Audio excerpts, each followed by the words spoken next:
línea Francisco Rivas, director del Observatorio Nacional Ciudadano. ¿Cómo va el pulso de la seguridad en el gobierno de Claudia Sheinbaum? Por ejemplo, siguen diciendo que los números va a la baja, pero los episodios de violencia de alto impacto crecen y crecen y crecen. Ahora estamos lidiando con 16 secuestrados simultáneamente en Guerrero, que luego empezaron a aparecer muertos, niños incluyendo, una trama brutal. Pero pues está lo de Sinaloa, que aparentemente en los últimos días está más tranquilo, pero no hay que cantar victoria. ¿Cómo ven las cosas, Francisco? Qué gusto saludarte, buenas tardes. Querido Carlos, siempre un gusto estar contigo en el auditorio. Pues mira, lamentablemente no van bien y no deberíamos de esperarnos que en este momento hubiese un cambio radical. Hay que recordar que pues tan solo el gobierno lleva un mes, que al inicio los ajustes son difíciles.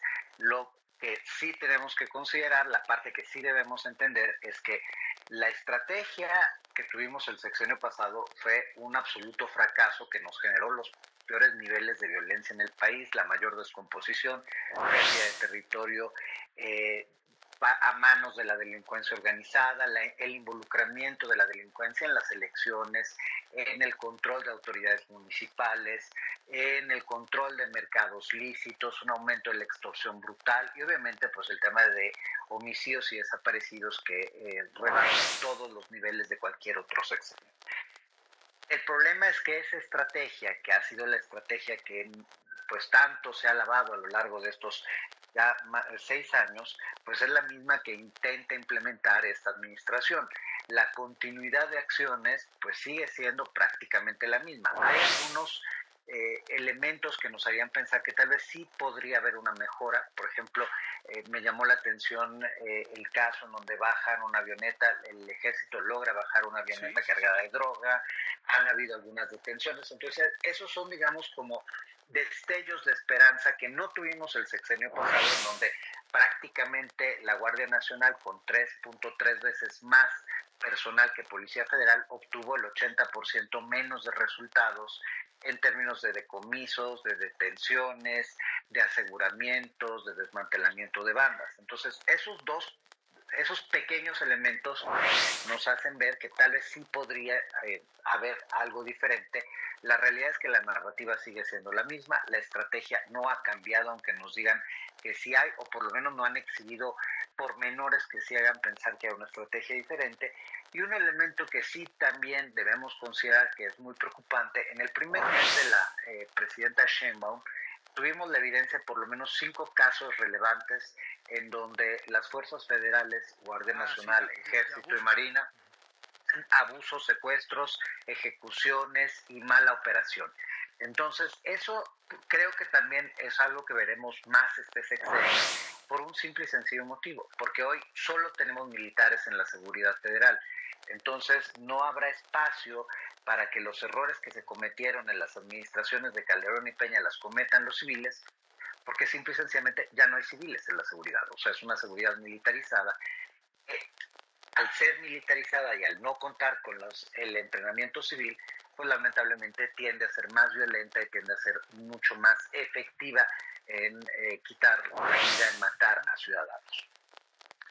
Francisco Rivas, el mandamás de la seguridad es Omar García Harfuch. O sea, digamos, esta iniciativa enviada por la presidenta al Senado, la Estrategia Nacional de Seguridad, etcétera, etcétera, pone a García Harfuch por arriba del ejército, por arriba de la marina, como el gran responsable de la seguridad, y si en ese sentido eso es buena idea o mala idea. A ver, Omar es una persona experta, es una persona que se formó en Policía Federal y por lo tanto sabe cómo se debería llevar a cabo una estrategia de seguridad. Me parecería positivo que Omar fuese el encargado de la seguridad. Sinceramente tengo mis severas dudas que eso se llegue a concretar. Lo sabemos porque no es una novedad de este sexenio, sino es algo que pasa en todo el mundo. El ejército difícilmente se somete a órdenes de un civil más allá de la presidencia de la República. Es decir, yo no veo que el ejército, la marina, decidan despreciar la inteligencia militar, la inteligencia naval por encima de la inteligencia civil. También me parece una arquitectura muy disfuncional tener el brazo operativo de la institución en otra secretaría, como es el caso de la de Secretaría de la Defensa Nacional, y quien debe dar las órdenes y debe actuar, pues es el Secretario de Seguridad y Protección Ciudadana. Me parece que, yo no sé si la presidenta estaba o no de acuerdo en continuar con esta idea de militarización que impuso el presidente López. Lo cierto es que tampoco está haciendo nada por resolver ese problema y me parece que un decreto de esta naturaleza, lejos de resolver el problema, lo profundiza, porque de nuevo nos pone en la misma situación que tuvimos el sexenio pasado. Normativamente la Guardia Nacional está en un lugar, pero se supone que quien lleva la dirección es otro. Entonces, creo que eso no resuelve el problema, insisto, no solo Omar tiene un equipo de personas extremadamente talentosas, pero por sí mismo no va a poder hacer mucho. El otro elemento que también debe ser clave y que el sexenio pasado brilló por su ausencia, pues es la Fiscalía General de la República. Yo he hablado con funcionarios de alto nivel de la Fiscalía que aseguran que la Fiscalía está operando plenamente, pero pues si está operando nadie nos hemos enterado, creo que tampoco los delincuentes, porque en términos de detenciones, en términos, perdón, de judicializaciones, de resultados clave en desmantelamiento de bandas, pues no se ha visto mucho de sentencias condenatorias. Entonces, si de todos modos vamos a darle un voto de confianza a Omar y a esta iniciativa de la presidenta, y efectivamente mejora la coordinación entre las fuerzas federales, pues sin la Fiscalía no va a pasar mucho. Sin la unidad de inteligencia financiera que deje de ser un brazo político y se dedique a hacer lo que sí le toca, pues no va a pasar mucho. Y sobre todo sin la contraparte de estados y municipios que también tienen que hacer lo suyo. Recordaremos que en términos presupuestales las policías y fiscalías estatales perdieron entre un 30 y un 40% de su presupuesto a lo largo del sexenio. Llevamos 4 años que las policías municipales con 0 pesos y 0 centavos. Claro que lo que ocurre en Guerrero y lo que tú acabas de relatar, pues es una de las tantas cosas que hoy fallan, porque las instituciones, de por sí Guerrero es un estado sin instituciones y gobernado por gente en este momento de dudosa calidad, realmente es una entidad en donde tampoco le podemos exigir a una fiscalía que haga lo propio si no le estás apoyando, si las policías municipales no traen un centavo. Entonces, sí suena bonito también el discurso de la presidenta decir yo apoyo a los gobernadores morenistas, porque por lo contrario agarra a los de oposición como piñata todos los días, pero pues tampoco es real, o sea, no pueden hacer mucho, no podrán hacer mucho las fuerzas federales si no tenemos en lo local construcción de policías municipales, estatales y fiscalías que funcionan. En el caso de Sinaloa, ¿dónde ves la salida? ¿Es justo culpar a Estados Unidos de estos 2 meses de estado de sitio? Bueno, a mí me parece ridículo, o sea, no puedes tú culpar a un país por llevar a cabo una acción de justicia cuando, entre otras cosas, hay señales muy extrañas alrededor de este caso, como es precisamente la fractura entre cabezas de un mismo grupo delictivo.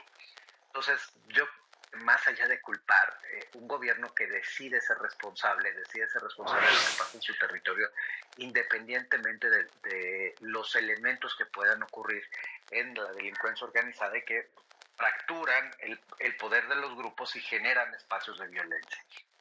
Yo veo una salida muy difícil, porque lamentablemente Sinaloa también es un estado en donde la delincuencia no solo tiene lazos eh, entre sí mismos y estos lazos son conflictivos. Tienen lazos con el poder económico, con el poder político, con el poder social, con la comunicación, con el día a día. En Sinaloa, lamentablemente, muchas personas conocen directamente o son cercanos, familiares incluso, de gente que está involucrada en actividades ilícitas, porque hay una cultura que trasciende la mera operación criminal.